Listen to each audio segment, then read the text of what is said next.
The Emergency Economic Stabilization Act of 2008, more commonly known as the Troubled Asset Relief Program, or TARP, remains a controversial topic a decade and a half after its enactment.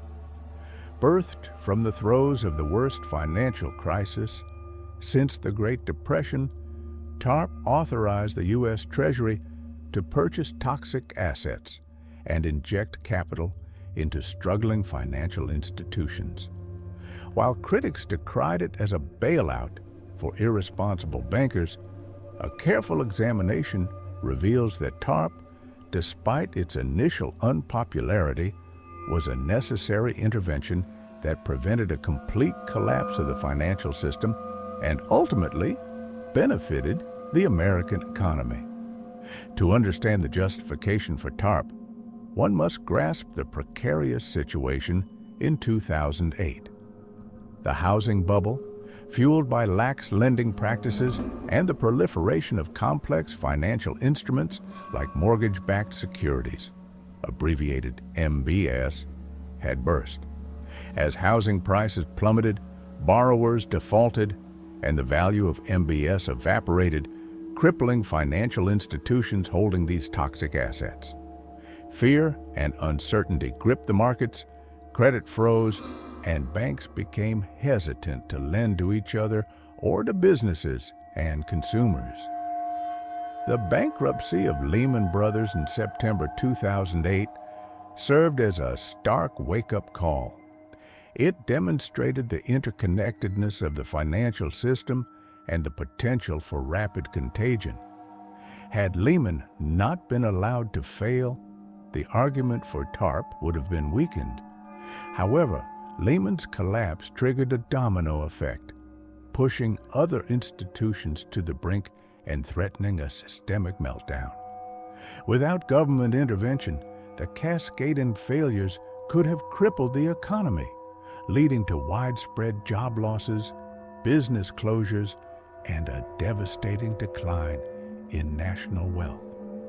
TARP aimed to break the vicious cycle of fear and distrust by injecting capital into banks, allowing them to recapitalize and resume lending. The program focused on two primary strategies. The first strategy was capital injections. By purchasing preferred stock in banks, the Treasury provided them with crucial capital to absorb losses and rebuild confidence.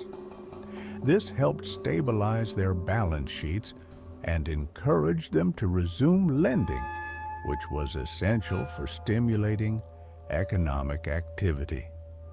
The second strategy implemented was asset purchases. While initially envisioned as a program to purchase toxic assets, the asset purchase component was largely abandoned due to valuation complexities and political obstacles. However, the potential for asset purchases served to reassure the market and demonstrate the government's commitment to stabilizing the financial system. These interventions, though unpopular, were crucial in preventing a complete credit freeze and restoring confidence in the financial system. By acting as a backstop and providing liquidity, TARP helped to prevent bank runs. The program reassured depositors that their money was safe, preventing mass withdrawals that could have further destabilized the system. Restore interbank lending. By injecting capital into banks, TARP encouraged them to lend to each other, restoring the flow of credit within the financial system. Support the broader economy.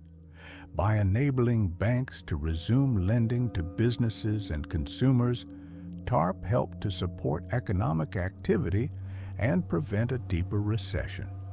While often perceived as a handout to banks, TARP ultimately proved to be a profitable investment for taxpayers. The Treasury not only recovered the money it injected into banks, but also earned a profit through dividends and stock sales. This success underscores the fact that TARP was not simply a bailout, but a calculated investment designed to stabilize the financial system and protect the broader economy. Furthermore, TARP helped pave the way for the implementation of Dodd-Frank Wall Street Reform and Consumer Protection Act in 2010. Dodd-Frank aimed to address the underlying causes of the financial crisis by increasing regulation of the financial industry, enhancing consumer protection, and creating mechanisms to prevent future bailouts. Critics of TARP often point to the moral hazard it created, arguing that it incentivized reckless behavior by banks, knowing they will be bailed out if they failed. While the potential for moral hazard is a valid concern, the alternative, allowing the financial system to collapse, would have had far more devastating consequences. Furthermore, the argument that TARP disproportionately benefited Wall Street overlooks the broader impact of the program. By preventing a systemic collapse, TARP protected the savings and investments of ordinary Americans, prevented widespread job losses, and ultimately helped to restore economic stability.